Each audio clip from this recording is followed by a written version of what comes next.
वाले उधर है हाँ गूगल ने भी सरा ले उधर सब के बाद स्कर्ट में। अच्छा चलें, तो ये 3 प्रोपोर्शनैलिटीज आपके जहन में क्लियर होनी चाहिए, ठीक है। फिर इसके बाद है रिलेशन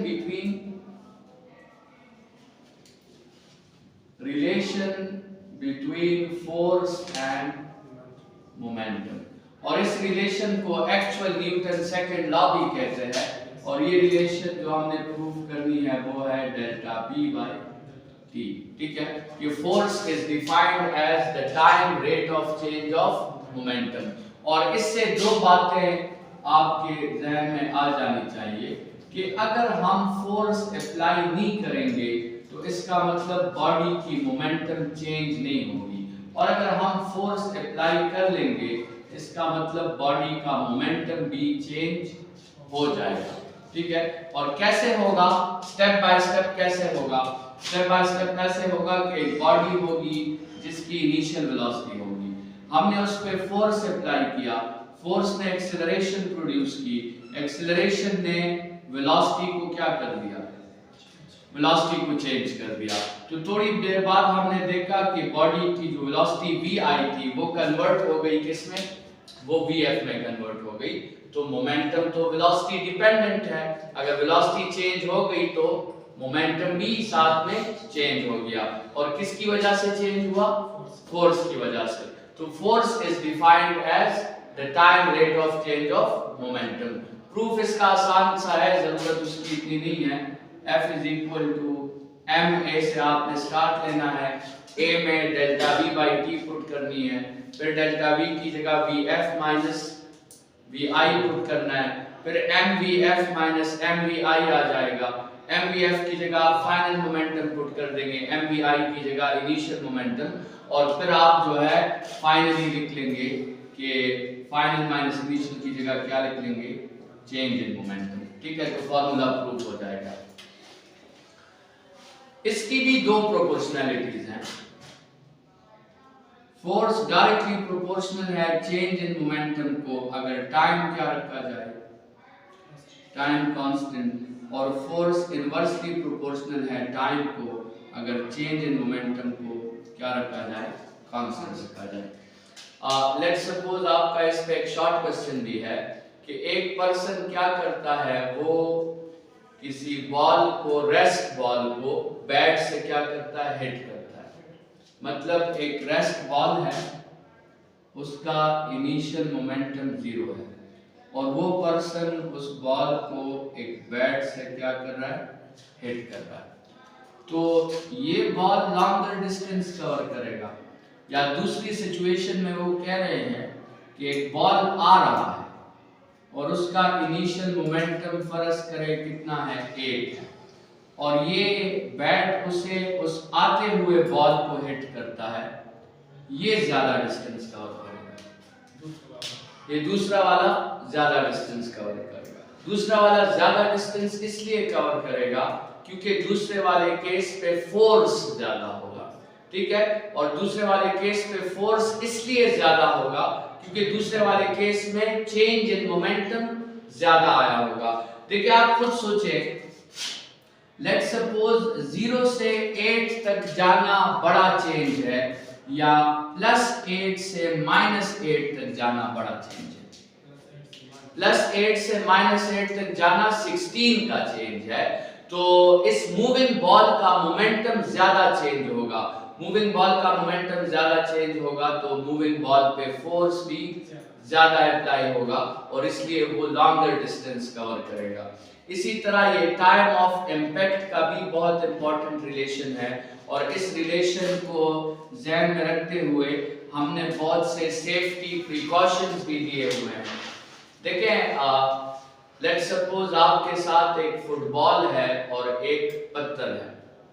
फुटबॉल को जब आप किक करते हैं तो वो फुटबॉल आप पर इतना फोर्स अप्लाई नहीं करता, लेकिन अगर आप एक पत्थर को किक करेंगे तो वो पत्थर आप पे ज्यादा फोर्स अप्लाई करेगा। या ये आपके साथ जो बोर्ड है, अगर ये फोम से बना होता और हम इसको जो है हिट करते तो ये फोम हम पे ज्यादा फोर्स अप्लाई ना करता, लेकिन अगर ये सॉलिड मटेरियल से बना होता और हम इसे हिट करते तो ये वो सॉलिड मटेरियल हम पे ज्यादा फोर्स अप्लाई करता। देखिए एक बात तो पहले समझ लें, आप जिस बॉडी के मोमेंटम को चेंज करने की कोशिश करोगे वो बॉडी आप पे फोर्स अप्लाई करेगी। ठीक है, बॉडी क्या करना चाहती है, अपने मोमेंटम को कंजर्व रखना चाहती है, अपने मोमेंटम को कांस्टेंट रखना चाहती है। ये लॉ ऑफ इनर्शिया है। बॉडी जो है वो अगर रेस्ट में हो तो रेस्ट में रहना चाहती है, यूनिफॉर्म मोशन में हो तो यूनिफॉर्म मोशन में रहना चाहती है। लेकिन जब आप बॉडी के मोमेंटम को चेंज करने की कोशिश करोगे तो वो बॉडी आप पे क्या अप्लाई करेगी, वो आप पे फोर्स अप्लाई करेगी। अब जरूरत इस बात की है कि आप उस बॉडी के मोमेंटम को कैसे चेंज कर रहे हो। एक तो ये है कि उसे कम चेंज कर रहे हो या ज्यादा चेंज कर रहे हो, और दूसरी बात ये है कि उस चेंज को कम वक्त में ला रहे हो या उस चेंज को ज्यादा वक्त में ला रहे हो। अब जैसे मिसाल के तौर पे एक बॉल आ रही है, जब आप उस बॉल को कैच करते हैं तो उसके फाइनल मोमेंटम को आप जीरो कर देते हैं। ठीक है, वो मोशन में है लेकिन आप उसके फाइनल मोमेंटम को क्या कर रहे हैं, जीरो। अब जब आप उसके मोमेंटम को जीरो करोगे वो आप पे क्या अप्लाई करेगी, वो फोर्स। तो आप क्या करते हो, आप अपने हाथों को पीछे ले जाते हो। पीछे क्यों ले जाते हो, क्योंकि टाइम ऑफ इम्पैक्ट बढ़ जाए। टाइम ऑफ इम्पैक्ट बढ़ जाए तो फिर वो बॉडी आपके हाथों पे इतना फोर्स अप्लाई नहीं करेगा। और अगर आप उसी इंस्टेंट बॉल का मोमेंटम जीरो कर दोगे तो टाइम ऑफ इम्पैक्ट स्मॉल होगी। टाइम ऑफ इम्पैक्ट स्मॉल होगी तो अब आप पे ज्यादा फोर्स अप्लाई करेगा। इसी तरह अगर ये बोर्ड स्पंजी मटेरियल से बना होता और मैं इसे हिट करता तो मेरा हाथ उस स्पंजी मटेरियल में थोड़ा सा इंटर हो जाता तो टाइम को मौका मिलता, टाइम ज्यादा हो जाता। टाइम ज्यादा हो जाता तो मुझ पे इतना फोर्स अप्लाई ना होता। लेकिन सॉलिड मटेरियल जो होगा उसका तो इम्पैक्ट टाइम क्या होगा, बहुत स्मॉल होगा। तो इम्पैक्ट टाइम स्मॉल होगा तो वो हम पे ज्यादा फोर्स अप्लाई करेगा। इसी प्रिंसिपल पे हमने गाड़ियों में जो एयर बैग्स बनाए होते हैं, ये भी इसी प्रिंसिपल पे काम करते हैं। मतलब कोलिजन में एयर बैग सामने आ जाता है तो आप जब उस एयर बैग के साथ टकराते हो तो वो एयर बैग आप पे इतना फोर्स अप्लाई नहीं करता एज कंपेयर टू स्टीयरिंग। ठीक है, या as compare to dashboard air bag आप पे इतना फोर्स अप्लाई नहीं करेगा। क्यों, क्योंकि एयर बैग के साथ आप टकराएंगे तो आप ज्यादा देर के लिए एक दूसरे के साथ टच रहेंगे तो टाइम ऑफ इम्पैक्ट क्या हो जाएगा, बढ़ जाएगा। अब जैसे ये नई गाड़ियां जो आई हैं, छोटा सा एक्सीडेंट हो जाता है और गाड़ियों का पूरा बॉनेट जो है वो बिल्कुल आपस में मिल जाता है। हम कहते हैं कि पुरानी गाड़ियां जो थी वो अच्छी थी, आजकल की गाड़ियों में मिलावट है और ये जो है इन्होंने फजूल स्टील यूज किया हुआ है। छोटे से एक्सीडेंट से पूरी गाड़ी खराब हो जाती है, वो इस वजह से होती है। ठीक है, अगर देखें आप गाड़ी का स्टील जो है वो स्टेनलेस स्टील रखे, फिक्स स्टील रखे तो वो जैसी टकराएगी बाउंस बैक हो जाएगी, तो उसमें टाइम ऑफ इम्पैक्ट क्या होगा, बहुत स्मॉल होगा। तो ये जो हमने इसको क्रम्बल जोन्स कहते हैं। ठीक है, ये गाड़ियों में ऐसी जगहें हमने बनाई होती हैं जो प्रेशर को बर्दाश्त कर सके और खुद क्या हो सके, खुद कंप्रेस हो सके। तो अगर ये मटेरियल खराब हो सकता है तो जब ये टकराएगा तो ये क्या होने लगेगा, ये खराब होने लगेगा। खराब होने लगेगा तो आपका गाड़ी का और उस दूसरे बॉडी का कांटेक्ट टाइम बढ़ जाएगा। कांटेक्ट टाइम बढ़ जाएगा तो शायद आप उससे वापस जिंदा निकल आओ। ठीक है, तो ये बहुत इंपॉर्टेंट रिलेशन है आपके साथ, फोर्स का टाइम के साथ रिलेट करना। तो अगर देखें मोमेंटम को तो आपने चेंज करना है तो मोमेंटम को लॉन्गर टाइम के लिए चेंज करें ताकि वो बॉडी आप पे फोर्स अप्लाई ना करें। ठीक है, तो ये रिलेशन हो गया और इसको हम एक्चुअल न्यूटन सेकंड लॉ कहते हैं। एक दूसरा रिलेशन भी है जो कि मोमेंटम और काइनेटिक एनर्जी के दरमियान है। ये दोनों क्वांटिटीज मोशन के साथ रिलेटेड है। काइनेटिक एनर्जी क्या है? एनर्जी ड्यू टू मोशन है, और मोमेंटम क्या है? वो क्वांटिटी ऑफ मोशन है। तो दोनों क्वांटिटीज मोशन के साथ रिलेटेड है, तो इनका आपस में भी एक रिलेशन होना चाहिए, और वो रिलेशन ये है, kinetic energy is equal to p² / 2m। ठीक है, और इस रिलेशन की भी प्रोपोर्शनैलिटीज समझ लें। Kinetic energy is proportional to p² if m is kept constant, और kinetic energy is inversely proportional to m if p is kept constant। अब लेट्स सपोज आपका अगर क्वेश्चन आता है फॉर एग्जांपल कि स्पीड हमने डबल कर दी, एक बॉडी की स्पीड क्या कर दी? डबल। तो आप बताएं कि उस बॉडी की काइनेटिक एनर्जी, सॉरी स्पीड नहीं, उस बॉडी का मास डबल कर दिया। मास हमने क्या कर दिया? डबल। तो बॉडी की काइनेटिक एनर्जी पे क्या असर पड़ेगा? वो इंक्रीज हो जाएगी कि डिक्रीज हो जाएगी? अब काइनेटिक एनर्जी का एक दूसरा फॉर्मूला भी आपके जहन में होगा, जो कि है 12mv²। तो अब क्वेश्चन है कि मास के डबल होने से काइनेटिक एनर्जी पे क्या असर पड़ेगा? क्या वो, अगर इस फॉर्मूला को देखते हैं तो ये फॉर्मूला तो बताता है कि मास के बढ़ने से काइनेटिक एनर्जी बढ़ जाएगी, लेकिन इस फॉर्मूला को देखते हैं तो ये बताता है कि नहीं, मास के बढ़ने से काइनेटिक एनर्जी कम हो जाती है। तो अब आप क्या आंसर देंगे? इंक्रीजेस का आंसर देंगे, डबल का आंसर देंगे कि हाफ का आंसर देंगे?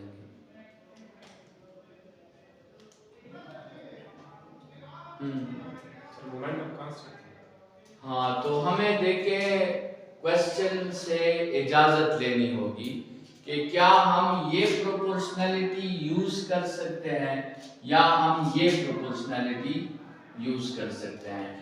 देखिए, इक्वेशन हमेशा ठीक होता है, इक्वेशन की करेक्टनेस में कोई मसला नहीं होता, लेकिन जिस इक्वेशन से आप प्रोपोर्शनैलिटीज निकालते हैं, प्रोपोर्शनैलिटीज की अपनी इजाजत लेनी पड़ती है। आपने क्वेश्चन में देखना है कि ये जो मास को बढ़ने की बात कर रहे हैं, तो साथ में क्या कह रहे हैं? क्या साथ में कह रहे हैं कि मोमेंटम कांस्टेंट है, या साथ में कह रहे हैं कि स्पीड कांस्टेंट है? अगर स्पीड कांस्टेंट है तो आपको उस प्रोपोर्शनैलिटी की इजाजत मिल गई, फिर आप कहोगे मास के डबल होने से काइनेटिक एनर्जी डबल होगी। लेकिन अगर मोमेंटम कांस्टेंट है तो फिर आप कहोगे कि मास के डबल होने से काइनेटिक एनर्जी क्या हो गई? वो हाफ हो गई। तो याद रखें, प्रोपोर्शनैलिटी हमेशा सही नहीं होती, प्रोपोर्शनैलिटी की हमेशा क्वेश्चन से इजाजत लेनी पड़ती है। हर प्रोपोर्शनैलिटी को आप हर क्वेश्चन पे यूज नहीं कर सकते, इक्वेशन को कर सकते हैं, ठीक है, लेकिन प्रोपोर्शनैलिटी को आप यूज नहीं कर सकते। अच्छा, इस फॉर्मूला पे, इस पे आप काइनेटिक एनर्जी को भी, मोमेंटम को भी सब्जेक्ट कर सकते हैं ना। मोमेंटम हो जाएगा 2m kinetic energy under the root. अब सिंपल प्रोपोर्शनैलिटीज के क्वेश्चंस तो अक्सर ऐसे आते हैं कि मोमेंटम डबल हो गया, काइनेटिक एनर्जी पे क्या असर पड़ेगा? मोमेंटम अगर डबल हो गया, काइनेटिक एनर्जी पे क्या असर पड़ेगा? 4 टाइम्स। अगर काइनेटिक एनर्जी 4 टाइम्स हो गई तो मोमेंटम पे क्या असर पड़ेगा? वो डबल हो जाएगी। ये तो सिंपल क्वेश्चंस हैं, लेकिन इस फार्मूला पे कभी कभार आपके क्वेश्चंस परसेंटेजेस में आते हैं। आपसे कहा जाता है कि momentum is increased by let's suppose 30%, what is the increase in kinetic energy? या कहा जाता है momentum is decreased bye 20%, what is the increase in या डिक्रीज इन काइनेटिक एनर्जी? तो उन क्वेश्चंस को, जो परसेंटेज वाले क्वेश्चंस हैं, उन क्वेश्चंस के लिए एक शॉर्टकट है। एक तो सिंपल क्वेश्चंस हैं, सिंपल क्वेश्चंस तो आप लॉजिकल से कर सकते हैं। मतलब क्वेश्चन आ गया कि मोमेंटम 3 टाइम्स बढ़ गया तो काइनेटिक एनर्जी 9 टाइम्स बढ़ जाएगी। या आपका क्वेश्चन आ गया कि काइनेटिक एनर्जी 5 टाइम्स बढ़ गई तो मोमेंटम कितना बढ़ेगा? अगर काइनेटिक एनर्जी नहीं, इस काइनेटिक एनर्जी 5 टाइम्स बढ़ गई तो मोमेंटम कितना बढ़ेगा? √5 टाइम्स। और अगर काइनेटिक एनर्जी 25 टाइम्स बढ़ गई तो फिर मोमेंटम 5 टाइम्स बढ़ जाएगा। अच्छा, अगर परसेंटेज वाले क्वेश्चंस हों तो उसके लिए एक शॉर्टकट है। देखिए, हमें पता है कि काइनेटिक एनर्जी प्रोपोर्शनल है किसको? p²। आप इस तरह करें कि दोनों साइड्स के साथ 100 मल्टीप्लाई कर लें। 100 kinetic energy is proportional to 100 p²। ठीक है। अच्छा, फिर इसको इस तरह लिख लें, 100 kinetic energy is proportional to 10p whole square. लिख सकता हूं 100 p² या 10p होल स्क्वायर, दोनों से आंसर सेम आता है। ये आपका मेन स्टैंडर्ड बन गया। 100 kinetic energy is equal to 10p whole square, ये स्टैंडर्ड है। अब आपका क्वेश्चन आता है, for example the momentum is increased by 20%। Momentum क्या कर दिया है? 20% बढ़ा दिया। अच्छा, इनिशियल मोमेंटम कितना था? 10p था। 10p जब 20% बढ़ जाएगा तो ये किस में कन्वर्ट हो जाएगा? 10 का 20% कितना होता है? 2 होता है। तो जब ये 20% बढ़ेगा तो ये 10p से क्या हो जाएगा? 12p हो जाएगा। अगर 30% बढ़े, अगर मोमेंटम 30% बढ़ जाए तो हम 13p लिखेंगे। अगर मोमेंटम 10% बढ़ जाए तो हम 11p लिखेंगे। अगर मोमेंटम 90% बढ़ जाए 19 लिखेंगे। अगर मोमेंटम 95% बढ़ जाए 19.5 लिखेंगे। अगर मोमेंटम 18% बढ़ जाए 11.8 लिखेंगे। 18% 1.8 है, 1.8 ऐड कर देंगे 11। अच्छा, अगर डिक्रीज का क्वेश्चन आए तो उसको फिर ऐड नहीं करेंगे, उसको माइनस कर देंगे। तो मोमेंटम इज इंक्रीज बाय 20% का मतलब 10p किस पे चला गया? 12p पे। अब आप इसका स्क्वायर निकाल लें 12 का। 12 का स्क्वायर क्या होता है? 144। अब इसका स्टैंडर्ड के साथ फर्क देख लें, 44%। तो जब मोमेंटम 20% इंक्रीज होगा तो काइनेटिक एनर्जी 44% इंक्रीज होगी।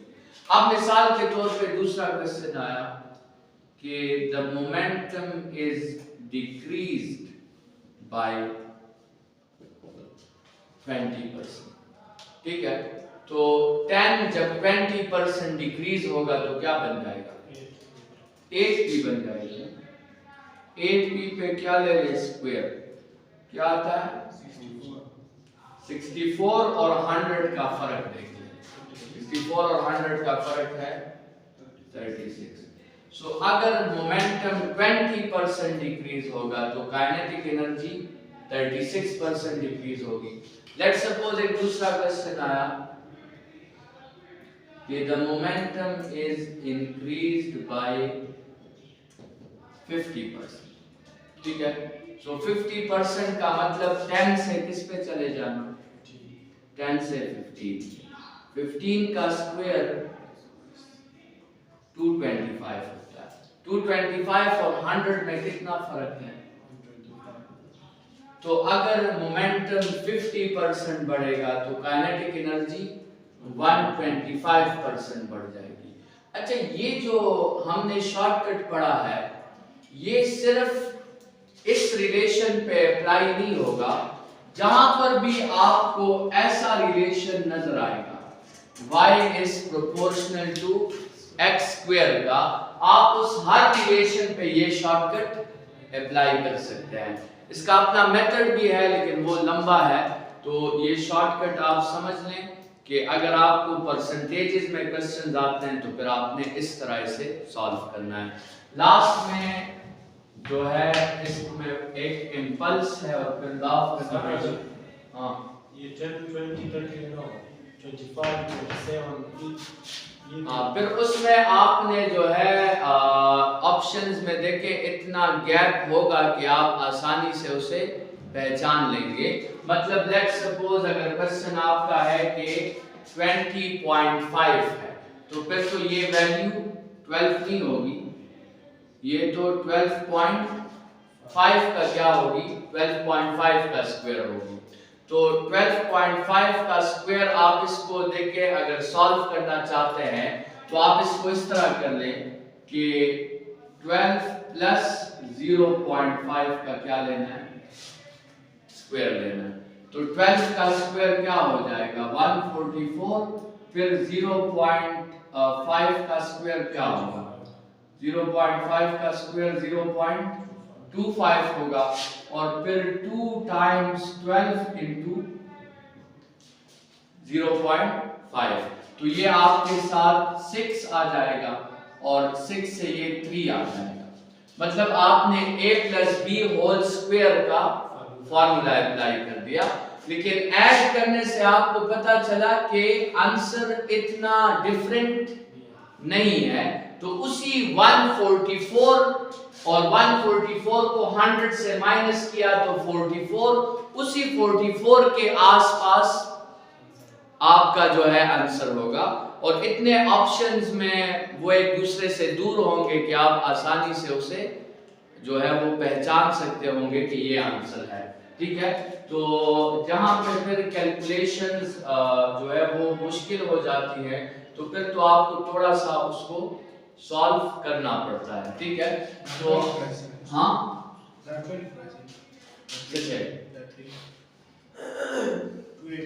ना ये तो बढ़ जाएगा ना, 12 था 24 हो जाएगा, और 24 बल्कि 2 इसके साथ काट दे तो ये क्या हो जाएगा 12 हो जाएगा।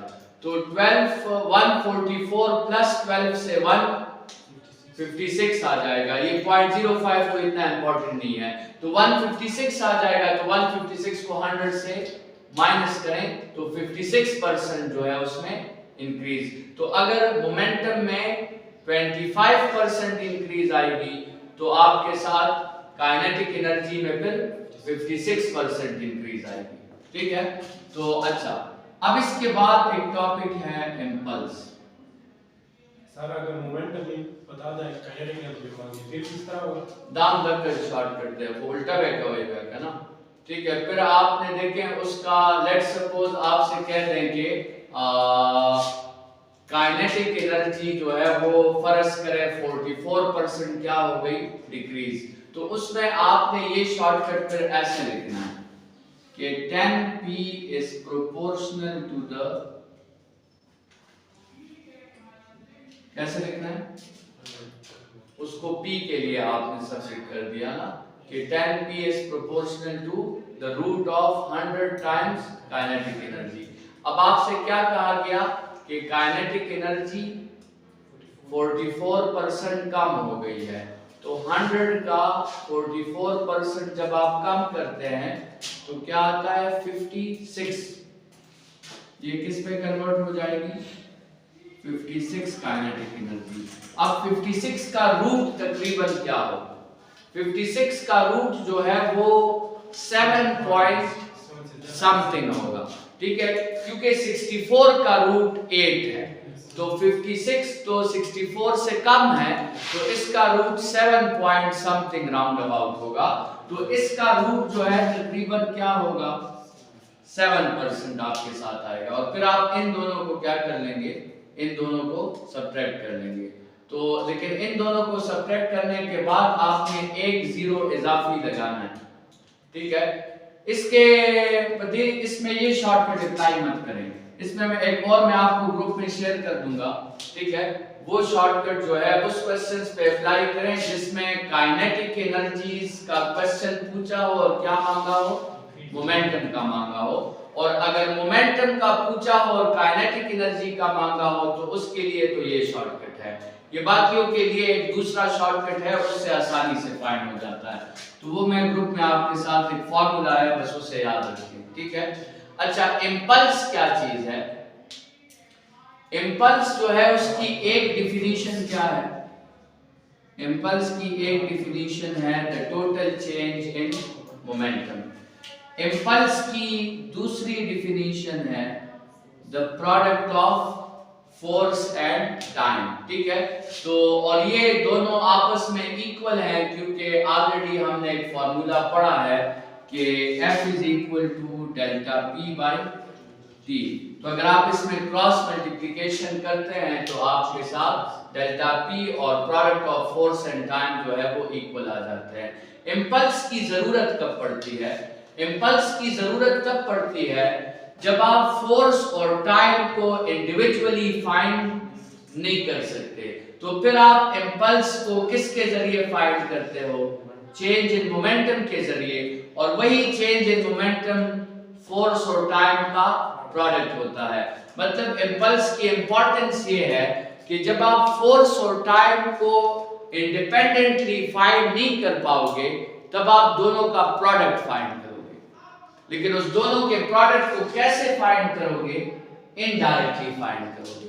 आप चेंज इन मोमेंटम फाइंड कर लोगे और वही चेंज इन मोमेंटम किसके इक्वल होगा? दोनों के प्रोडक्ट के। यहां से एक बात जो है वो क्लियर हो जानी चाहिए कि फोर्स और टाइम का जो ग्राफ होगा उसका एरिया क्या शो करेगा? फोर्स और टाइम ग्राफ का एरिया आपको इम्पल्स शो करेगा। ठीक है, और इस फॉर्मूला के मुताबिक मोमेंटम और टाइम का जो ग्राफ होगा, मोमेंटम और टाइम के ग्राफ का स्लोप फाइंड करेंगे कि एरिया फाइंड करेंगे? स्लोप फाइंड करेंगे, और स्लोप किसकी इक्वल होगा? फोर्स के।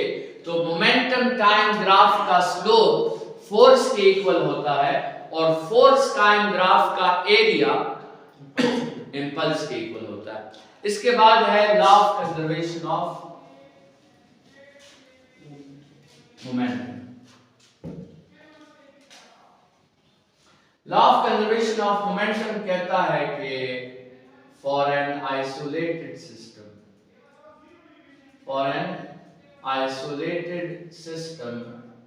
the initial momentum is always equal to final momentum, या change in momentum is always zero, या the product of mass and velocity is always constant, या velocity is inversely proportional to mass। ये इसके different mathematical forms हैं। Isolated system किसे कहते हैं? External forces, उसको आइडियल सिस्टम कहते हैं, जिस पे हम एक्सटर्नल इफेक्ट्स नहीं लेते, उस सिस्टम को आइडियल सिस्टम कहा जाता है। देखिए, सिस्टम की फिजिक्स में 5 टाइप्स हैं। एक होती है ओपन सिस्टम।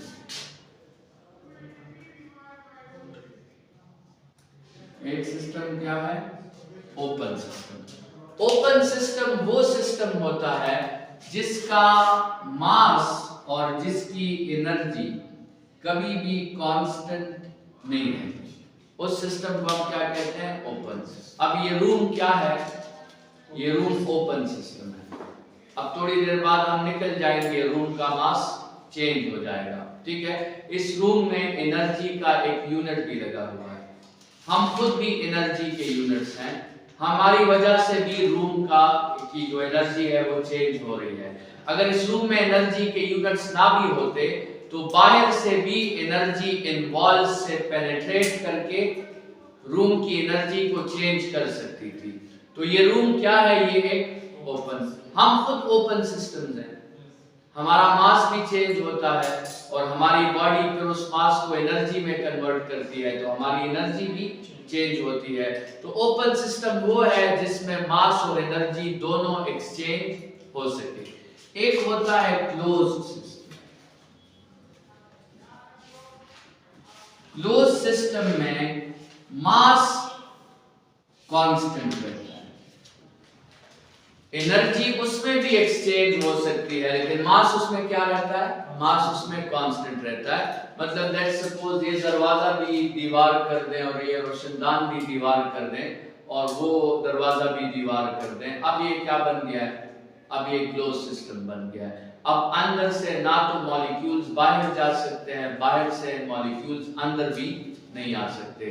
तो मास का एक्सचेंज क्या हो गया है? मास का एक्सचेंज रुक गया है। लेकिन एनर्जी के लिए रास्ते की जरूरत नहीं होती, वो सॉलिड में पेनिट्रेट हो सकती है। तो याद रखें, एनर्जी का एक्सचेंज रुकना ये हमारे लिए इम्पॉसिबल है। हम मास के केस में तो आइसोलेशन बना सकते हैं, एनर्जी के केस में हम आइसोलेशन नहीं बना सकते। अगर हमें कोई कह दे कि ये रूम जो है मास के केस में बाकी यूनिवर्स से बिल्कुल आइसोलेटेड है तो हम मान लेंगे। लेकिन अगर हमसे कोई कहे कि ये रूम एनर्जी के केस में बाकी यूनिवर्स से आइसोलेटेड है तो ये बात मानने वाली नहीं है, क्योंकि एनर्जी के फ्लो को रोकना इम्पॉसिबल है। डिक्रीज कर सकते हैं आप फ्लो को, मतलब रेट को चेंज कर सकते हैं, रेट को बढ़ा भी सकते हैं, कम भी कर सकते हैं, लेकिन फ्लो को जीरो आप नहीं कर सकते। तो क्लोज सिस्टम क्या होगा? जिसका मास कांस्टेंट होगा लेकिन एनर्जी उसकी कांस्टेंट नहीं होगी। और हमारे साथ एनर्जी के कांस्टेंट रखने का कोई तरीका भी नहीं है, ठीक है। तो अब एक बैलून है, बैलून को एयर टाइट कर दिया, अब ये क्लोज सिस्टम है, ठीक है। मास उसका कांस्टेंट है लेकिन एनर्जी उसकी कांस्टेंट नहीं है। अब आइसोलेटेड सिस्टम क्या है? जिसमें मास भी कांस्टेंट हो और एनर्जी भी कांस्टेंट हो। अभी थोड़ी देर पहले हमने कहा कि एनर्जी कांस्टेंट तो पॉसिबल नहीं है, तो फिर आइसोलेटेड सिस्टम क्या होगा? फिर आइसोलेटेड सिस्टम ये पूरा यूनिवर्स होगा, ठीक है। फिर आइसोलेटेड सिस्टम एक ही पॉसिबल है और वो कौन सा है? The whole universe. बाहर कुछ है नहीं ना, तो एनर्जी कहां से आएगी? और बाहर कुछ है नहीं तो एनर्जी जाएगी कहां पे? तो अगर आप इस होल यूनिवर्स को ले लेते हो तो फिर आप उसे आइसोलेटेड सिस्टम कह सकते हो। और एक आइडियल सिस्टम है जिसमें आप लॉसेस कंसीडर नहीं करते, जिसमें हर मशीन की एफिशिएंसी 100% होगी। एक प्रैक्टिकल सिस्टम है जिसमें आप लॉसेस कंसीडर करते हो तो और उसमें एफिशिएंसी 100% नहीं होगी। जितनी भी लॉज ऑफ कंजर्वेशन हैं वो मेरे लिए नहीं है, इस रूम के लिए नहीं है, वो पूरे के पूरे यूनिवर्स के लिए है, ठीक है। Laws of conservation individual bodies पर अप्लाई नहीं होते, वो किस पे अप्लाई होते हैं? पूरे आइसोलेटेड सिस्टम पे अप्लाई होते हैं। मेरा मास कांस्टेंट नहीं है, मेरी एनर्जी कांस्टेंट नहीं है, मेरा मोमेंटम कांस्टेंट नहीं है, मेरा चार्ज भी कांस्टेंट नहीं है, लेकिन मेरे मास के बढ़ने से यूनिवर्स के मास पे कोई असर नहीं पड़ता। मेरे चार्ज होने से यूनिवर्स के चार्ज पे कोई असर नहीं पड़ता। मेरे मोमेंटम के चेंज होने से यूनिवर्स के मोमेंटम पे कोई असर नहीं पड़ता। मेरी हर प्रॉपर्टी चेंज हो सकती है, यूनिवर्स की मास, मोमेंटम, चार्ज, एनर्जी जो रोज़े अज़ल से थी वही आज भी है। तो law of conservation individual bodies पे एक्ट नहीं करती। इंडिविजुअल बॉडीज पे कोई भी लॉ ऑफ कंजर्वेशन जो है वो वैलिड नहीं है। ये किस पे वैलिड है? ये पूरे यूनिवर्स पे वैलिड है, ठीक है। तो लॉ ऑफ कंजर्वेशन की बात अगर करेंगे तो हम इंडिविजुअल बॉडी की बात नहीं करेंगे, हम पूरे यूनिवर्स की बात करेंगे। तो अच्छा, ये जो law of conservation of momentum है ना, ये न्यूटन थर्ड लॉ के साथ रिलेटेड है, ठीक है। देखें, एक बॉल आप फेंकते हैं बॉल की तरफ ना, तो वो बॉल जब टकराता है तो बॉल क्या करता है? बॉल के मोमेंटम को चेंज करने की कोशिश करता है। इसीलिए तो ये बॉल पर फोर्स अप्लाई कर रहा है। बॉल फोर्स अप्लाई नहीं करता अगर बॉल का मोमेंटम चेंज ना होता, लेकिन उसके रास्ते में दीवार आ गई है। अब दीवार क्या करेगी? वो बॉल के मोमेंटम को चेंज करेगी। तो जब दीवार बॉल के मोमेंटम को चेंज करेगी तो बॉल को तो ये पसंद नहीं है, तो बॉल एक्शन अप्लाई करेगा, ठीक है। लेकिन मोमेंटम का चेंज सिर्फ बॉल में नहीं आएगा, मोमेंटम का चेंज वॉल में भी आएगा, क्योंकि वॉल पे भी एक फोर्स अप्लाई हो गई है। अब जब वॉल का मोमेंटम चेंज होगा तो वो भी खुश नहीं होगा, तो वो भी क्या अप्लाई करेगा, वो भी फोर्स। तो एक्शन रिएक्शन क्यों इक्वल है? एक्शन रिएक्शन इसलिए इक्वल है क्योंकि जितना बॉल का मोमेंटम चेंज हुआ उतना बॉल का मोमेंटम भी चेंज हो गया, लेकिन यूनिवर्स के मोमेंटम पे कोई असर नहीं पड़ा। अगर एक्शन रिएक्शन सेम ना होता तो फिर दोनों के मोमेंटम्स इक्वली चेंज ना होते, फिर यूनिवर्स का मोमेंटम भी कांस्टेंट ना रहता। ठीक है, तो ये law of conservation of momentum actually Newton third law की वैलिडेशन है, और Newton third law actually law of conservation of momentum की वैलिडेशन है।